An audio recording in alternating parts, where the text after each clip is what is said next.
اعوذ باللہ من الشیطان الرجیم بسم اللہ الرحمن الرحیم وَكَم مِّن مَّلَكٍ فِي السَّمَاوَاتِ لَا تُغْنِي شَفَاعَتُهُمْ شَيْئًا إِلَّا مِن بَعْدِ أَن يَأْذَنَ اللَّهُ لِمَن يَشَاءُ وَيَرْضَىٰ وقال النبي صلى الله عليه وسلم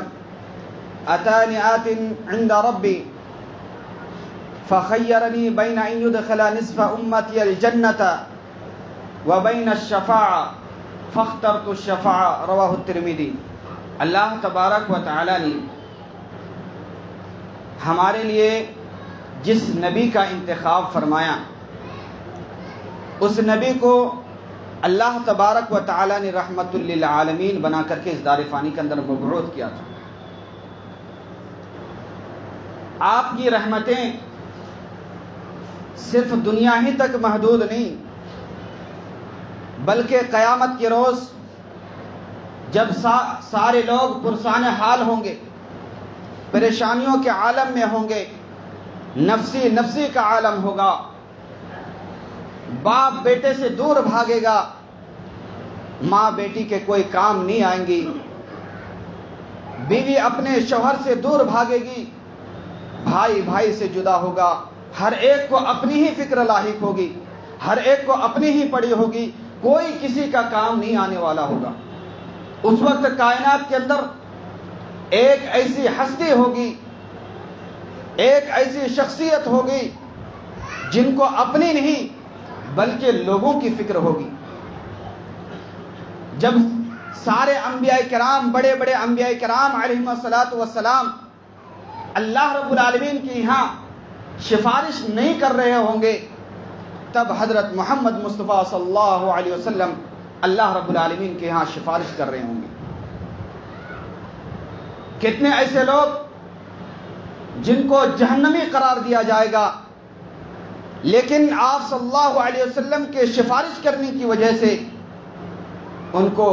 جنت میں داخل کر دیا جائے گا۔ ایسے کون سے خوش نصیب لوگ ہوں گے جن کو نبی کریم صلی اللہ علیہ وسلم کی سفارش نصیب ہوگی۔ آج کے خطبہ جمعہ کے اندر ہم انہی لوگوں کا تذکرہ کریں گے، اس امید کے ساتھ کہ آپ لوگ بغور قلب سنیں اور سننے کے ساتھ ساتھ اس پر عمل کرنے کی کوشش کرتے رہیں گے انشاءاللہ۔ معزز سامعین کرام، شفاعت کے سلسلے میں ایک بات یاد رکھیں کہ یہ شفاعت جو ہوگی یہ اللہ تبارک و تعالیٰ کی اجازت سے ہی ہوگی۔ اللہ رب العالمین کی اجازت کے بغیر کوئی بھی سفارش نہیں کر سکتا۔ اللہ رب العالمین نے قرآن کریم کے اندر مختلف مقامات میں اس چیز کا تذکرہ فرمایا، من ذا الذی یشفع عنده الا باذنہ، کون ہے جو اللہ رب العالمین کے حضور، اللہ رب العالمین کے اجازت کے بغیر کوئی سفارش کر سکے؟ کوئی نہیں کر سکتا۔ سورہ نجم آیت نمبر 28 میں اللہ تعالیٰ نے فرمایا وَكَم مِّن مَّلَكٍ فِي السَّمَاوَاتِ لَا تُغْنِي شَفَاعَتُهُمْ شَيْئًا إِلَّا مِن بَعْدِ أَن يَأْذَنَ اللَّهُ لِمَن يَشَاءُ وَيَرْضَىٰ۔ آسمان میں کتنے ایسے فرشتے ہوں گے جن کی سفارش کچھ بھی فائدہ نہیں دے گی الا یہ کہ اللہ رب العالمین جس کو اجازت دے اور جس سے راضی ہو جائے اور جس کو پسند کرنے لگے۔ گویا کہ اس سے معلوم ہوا کہ اللہ تبارک و تعالیٰ کی اجازت سے ہی سفارش ہوگی، اور اللہ رب العالمین جس شخص کے لیے چاہے گا، جتنی مقدار میں چاہے گا، وہ شخص اس شخص کے لیے اتنی ہی مقدار میں سفارش کر سکتا ہے، اس سے زیادہ کوئی نہیں سفارش کر سکتا۔ اللہ رب العالمین کن لوگوں کو سفارش کرنے کی اجازت دے گا؟ یہ قرآن و حدیث سے یہ امر ثابت ہے کہ انبیاء کرام اور صالحین، شہداء اور اولیاء اللہ ایسے لوگ ہوں گے جن کو اللہ تبارک و تعالی قیامت کے روز سفارش کرنے کی اجازت دے گا۔ تاہم حضرت محمد مصطفیٰ صلی اللہ علیہ وسلم کو اللہ تبارک و تعالی شفاعت عظمیٰ پر متمکن کرے گا۔ ترمذی کی روایت میں ہے، نبی کریم صلی اللہ علیہ وسلم نے ارشاد فرمایا اتانی آت عند ربی فخیرنی بین ان یدخل نصف امتی الجنت وبین الشفاعہ فاخترت الشفاعہ، کہ میرے رب کے پاس سے ایک پیغام لانے والوں نے پیغام لے کر کے آیا، اور آ کر کے اللہ رب العالمین کا پیغام مجھ تک پہنچایا۔ اللہ رب العالمین نے مجھے اختیار دیا کہ میں اپنے امت کے آدھے لوگوں کو جنت میں داخل کر دوں یا پھر میں ان کے حق میں سفارش کروں، تو میں نے سفارش کو پسند کر لیا۔ ابن ماجہ کی ایک دوسری روایت میں آپ صلی اللہ علیہ وسلم نے اس کی وجہ بھی بیان فرمائی، کیونکہ یہ سفارش کرنا یہ عام تر چیزیں ہیں اور زیادہ کفایت کرنے والی ہیں، یعنی زیادہ شامل ہونے والے لوگ ہوں گے، اس میں زیادہ لوگ شامل ہوں گے۔ مزید نبی کریم صلی اللہ علیہ وسلم نے فرمایا کہ کیا تم لوگ یہ سمجھتے ہو کہ میں سفارش متقی اور پرہیزگار لوگوں کے سلسلے میں کروں گا؟ نہیں، بلکہ جو گنہگار ہوں گے، خطا کار ہوں گے، سیاہ کار ہوں گے، جن کی گناہیں زیادہ ہوں گی، ان لوگوں کے سلسلے میں سفارش کروں گا۔ آئیے اب ہم دیکھتے ہیں وہ لمبی حدیث کہ نبی کریم صلی اللہ علیہ وسلم قیامت کے روز کس طرح سے امتوں کو سفارش کریں گے۔ بخاری مسلم کی روایت میں ہے، حضرت ابو ہریرہ رضی اللہ تعالیٰ عنہ بیان کرتے ہیں، نبی کریم صلی اللہ علیہ وسلم نے ارشاد فرمایا، میں قیامت کے روز لوگوں کا سردار ہوں گا، اور تم لوگوں کو معلوم کہ کس طرح سے معاملہ ہوگا۔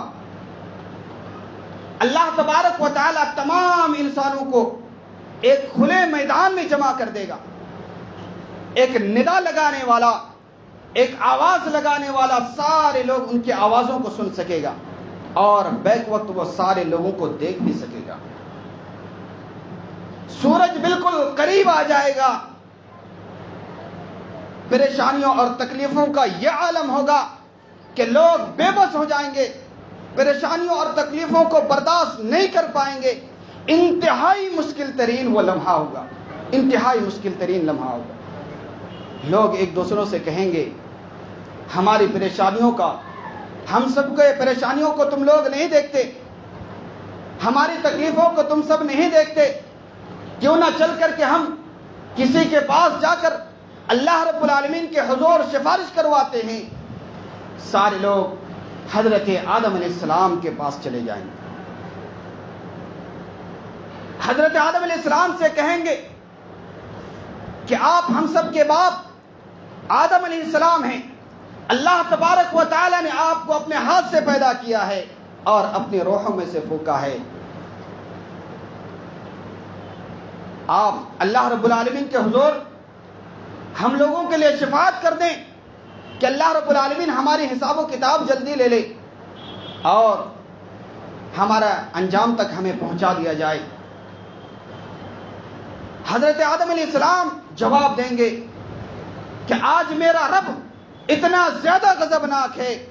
کہ نہ اس سے پہلے اتنا زیادہ کبھی غضبناک تھا، نہ کبھی اس کے بعد ہوگا۔ پھر حضرت آدم علیہ السلام اپنی غلطیوں کو یاد کریں گے اور کہیں گے کہ میں نے اس درخت سے پھل کھا لیا تھا جس کے پھل کھانے کو اللہ تبارک و تعالیٰ نے ہمیں منع کر دیا تھا۔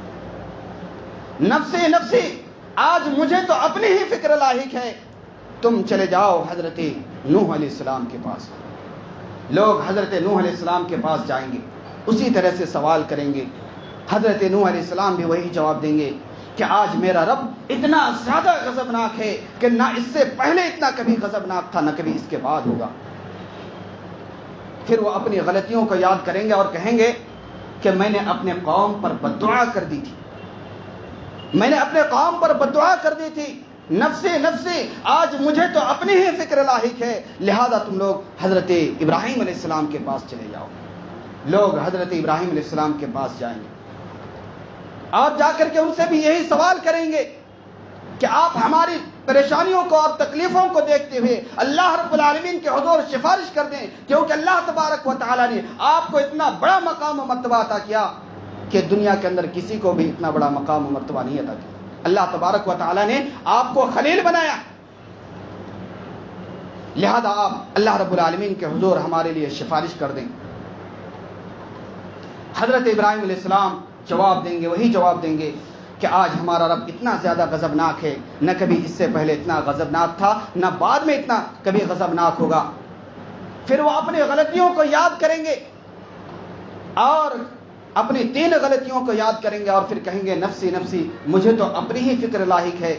لہذا تم لوگ حضرت موسیٰ علیہ السلام کے پاس چلے جاؤ۔ لوگ حضرت موسیٰ علیہ السلام کے پاس چلے جائیں گے۔ پھر حضرت موسیٰ علیہ السلام سے اسی طرح کا سوال کیا جائے گا، حضرت موسیٰ علیہ السلام بھی وہی جواب دیں گے اور اپنی غلطیوں کو یاد کریں گے اور کہیں گے کہ میں نے ایسے نفس کو قتل کر دیا تھا جس کے قتل کرنے کی اجازت اللہ تبارک و تعالی نے ہمیں نہیں دی تھی۔ نفسی نفسی، آج تو مجھے ہی اپنی فکر لاحق ہے، لہذا تم لوگ حضرت عیسیٰ علیہ السلام کے پاس چلے جاؤ۔ لوگ حضرت عیسیٰ علیہ السلام کے پاس جائیں گے، ان سے بھی یہی سوال کریں گے۔ حضرت عیسیٰ علیہ السلام کو حضرت عیسیٰ علیہ السلام بھی یہی جواب دیں گے، لیکن ان کو کوئی اپنی غلطی یاد نہیں آئے گی، پھر بھی وہ کہیں گے نفسی نفسی، آج مجھے تو اپنی فکر لاحق ہے، لہذا تم لوگ آخری نبی حضرت محمد مصطفیٰ صلی اللہ علیہ وسلم کے پاس چلے جاؤ۔ سارے لوگ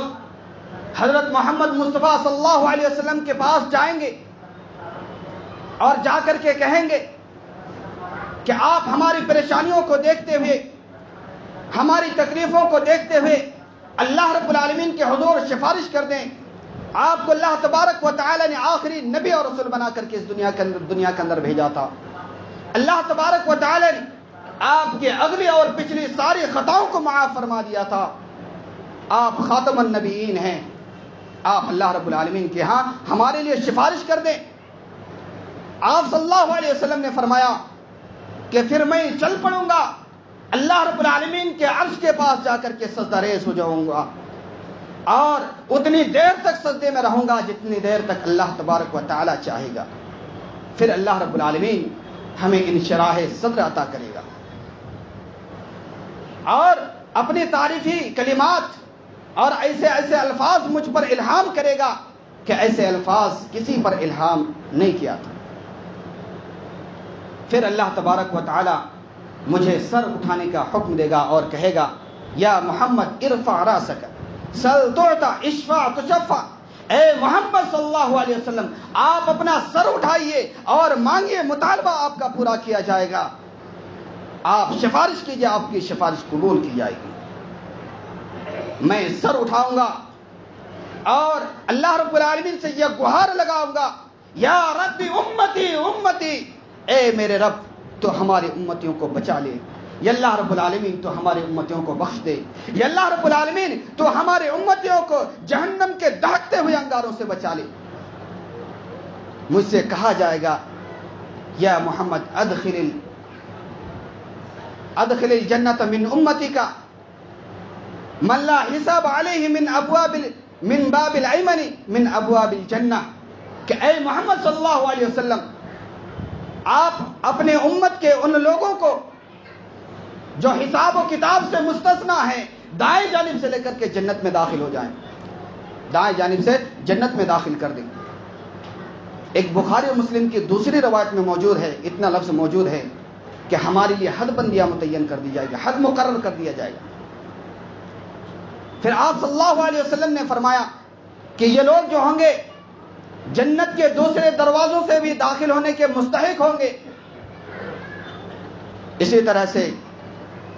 پھر آگے مزید نبی کریم صلی اللہ علیہ وسلم نے فرمایا جنت کے جو 2 کواڑ ہوں گے ان کی جو فاصلے ہوں گے، لمبائی ہوگی، ان کے فاصلے مکہ اور حجر کے درمیان کے جتنے فاصلے ہیں یا مکہ اور بصرہ کے درمیان کے جتنے فاصلے ہیں، اور ایک اور روایت میں موجود ہے کہ مکہ اور حمیر کا لفظ موجود ہے، حمیر کے درمیان کے جتنے فاصلے ہیں اتنے جنت کے 2 کواڑوں کے درمیان فاصلے ہوں گے۔ یہ شفاعت کے متعلق نبی کریم صلی اللہ علیہ وسلم کی واضح طور پر حدیث موجود ہے کہ آپ صلی اللہ علیہ وسلم اپنی امتیوں کے لیے سفارش کر رہے ہوں گے۔ شفاعت کے سلسلے میں جن کے آپ صلی اللہ علیہ وسلم کے شفاعت کے متعلق جو سفارش قبول کی جائے گی اور جن لوگوں کو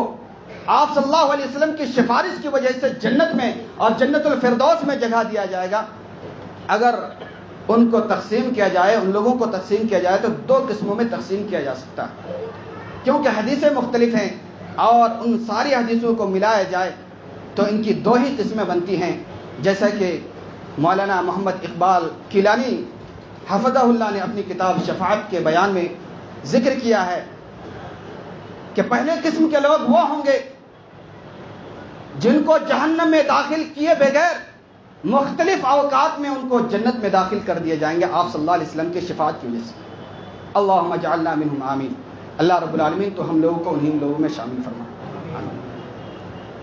دوسرے قسم کے لوگ وہ ہوں گے کہ جن کو اپنی سزائیں بھگتنے کے بعد یعنی جہنم میں ڈالا جائے گا اور اپنی سزا بھگتنے کے بعد مختلف اوقات میں ان کو نکال کر کے پھر جنت میں داخل کیا جائے گا۔ پھر پہلے قسم کے جو لوگ ہوں گے ان کے 4 گروہوں میں تقسیم کیا جا سکتا ہے۔ پہلے قسم کے لوگ وہ ہوں گے، پہلے گروہ کے لوگ وہ ہوں گے کہ جن نبی کریم صلی اللہ علیہ وسلم کی شفاعت ان لوگوں کو حاصل ہوگی اور بلا حساب و کتاب ان کو جنت میں داخل کر دیا جائے گا۔ دوسرے گروہ کے لوگ وہ ہوں گے کہ جن کا حساب و کتاب تو ہوگا لیکن ان کے نام اعمال زیادہ ہوں گے، گناہیں کم ہوں گی، پھر بھی ایسے لوگوں کے سلسلے میں نبی کریم صلی اللہ علیہ وسلم کی شفاعت قبول کی جائے گی، پھر ان کو بھی جنت میں داخل کیا جائے گا۔ اور تیسرے گروہ کے لوگ وہ ہوں گے کہ جن کے نیکیاں اور گناہیں دونوں بالکل برابر ہوں گے میزان میں۔ ایسے لوگوں کو اللہ تبارک و تعالی مقام اعراف میں رکھے گا۔ مقام اعراف یہ جنت اور جہنم کے درمیان کا ایک جگہ، ایک اونچی جگہ ہوگی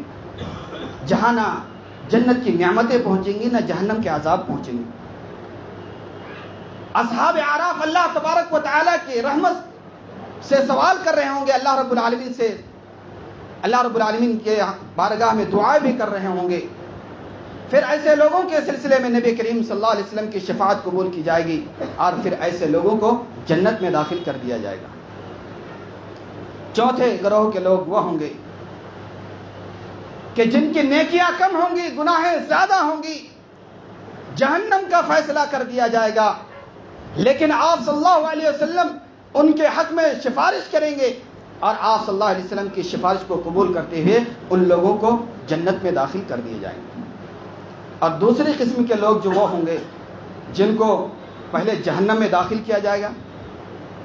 اپنے گناہوں کی سزا بھگتنے کے بعد مختلف اوقات میں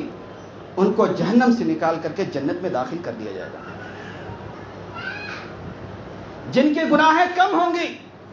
نبی کریم صلی اللہ علیہ وسلم کی شفاعت ان کو جلدی میسر ہوگی اور وہ جلدی جنت میں داخل ہوں گے۔ جن کی گناہیں زیادہ ہوں گی ان کو نبی کریم صلی اللہ علیہ وسلم کی شفاعت تاخیر سے، دیر سے ملے گی اور پھر ان کو بھی نکال کر کے جنت میں داخل کر دیا جائے گا۔ حدیث میں یہاں تک الفاظ موجود ہیں کہ جس شخص کے دل کے اندر ذرہ برابر بھی ایمان ہوگا، ذرہ برابر بھی خیر ہوگی، ان کو جہنم سے نکال کر کے جنت میں داخل کر دیا جائے گا۔ سوائے جہنم میں وہی لوگ بچیں گے، وہی لوگ بچ کر کے رہیں گے، بچیں گے جن کو قرآن نے منع کر دیا ہے۔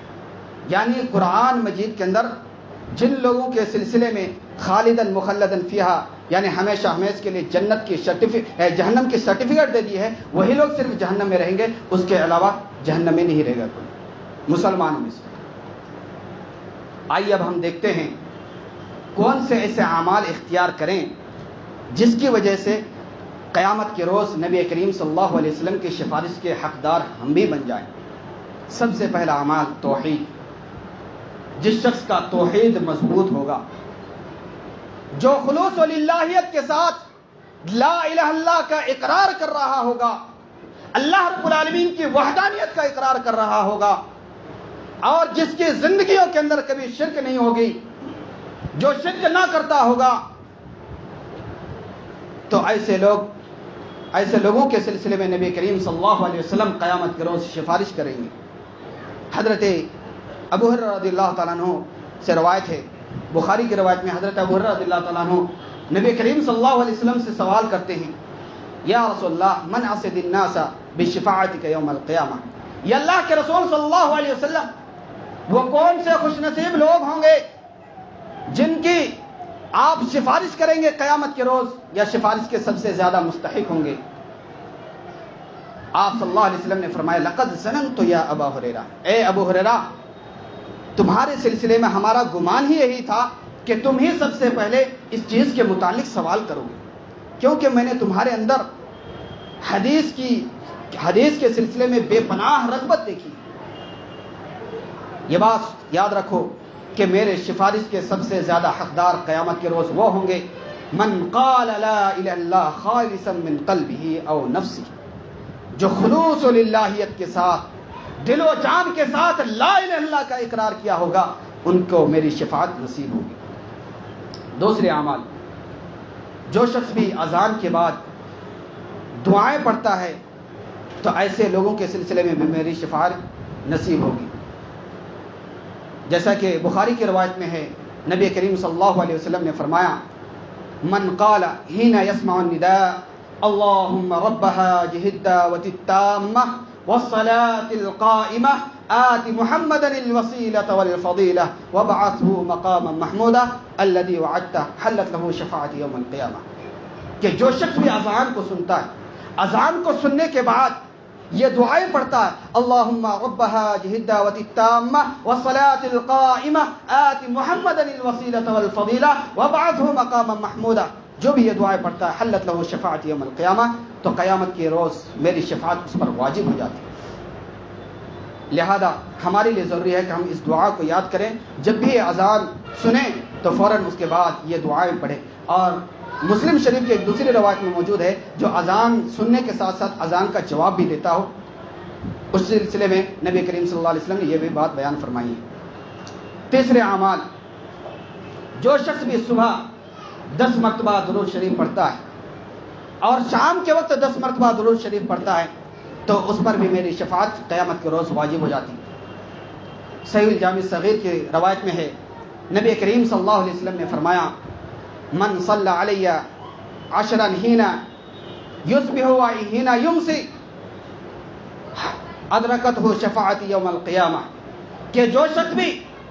صبح کے وقت 10 مرتبہ مجھ پر درود بھیجتا ہے اور شام کے وقت 10 مرتبہ درود بھیجتا ہے حلت لہ شفاعت یوم القیامہ،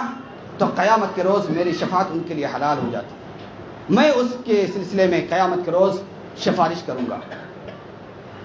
لہذا یہ کوئی مشکل کام نہیں ہے، آپ کوئی سا بھی کام کر رہے ہیں، کسی طرح کے بھی کوئی بھی کام کر رہے ہیں، آپ کے زبان سے اگر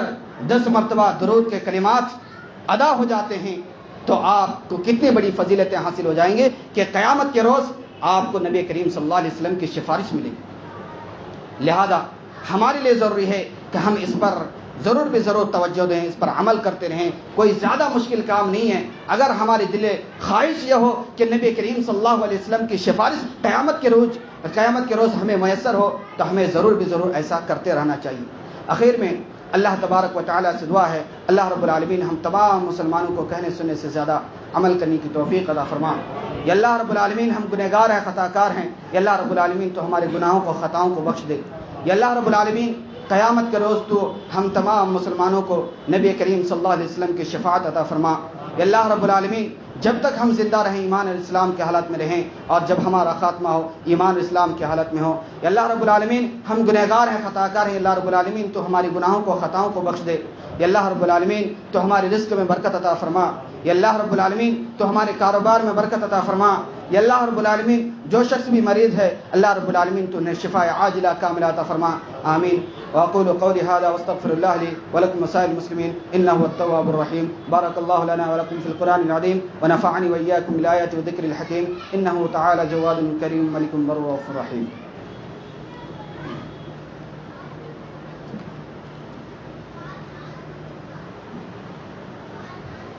إن الحمد لله نحمده ونستعينه ونستغفره ونؤمن به ونتوكل عليه ونعوذ بالله من شرور أنفسنا ومن سيئات أعمالنا، من يهده الله فلا مضل له ومن يضلل فلا هادي له، وأشهد أن لا إله إلا الله وأشهد أن محمدا عبده ورسوله، أما بعد أعوذ بالله من الشيطان الرجيم، بسم الله الرحمن الرحيم، إن الله وملائكته يصلون على النبي يا أيها الذين آمنوا صلوا عليه وسلموا تسليما، اللهم صل على محمد وعلى آل محمد كما صليت على إبراهيم وعلى آل إبراهيم إنك حميد مجيد، اللهم بارك على محمد وعلى آل محمد كما باركت على إبراهيم وعلى آل إبراهيم إنك حميد مجيد. عباد الله رحمكم الله، إن الله يأمركم بالعدل والإحسان وإيتاء ذي القربى وينهى عن الفحشاء والمنكر والبغي يعظكم لعلكم تذكرون. واذكروا الله يذكركم وادعوه يستجب لكم ولذكر الله أكبر والله يعلم ما تصنعون. أقم الصلاة.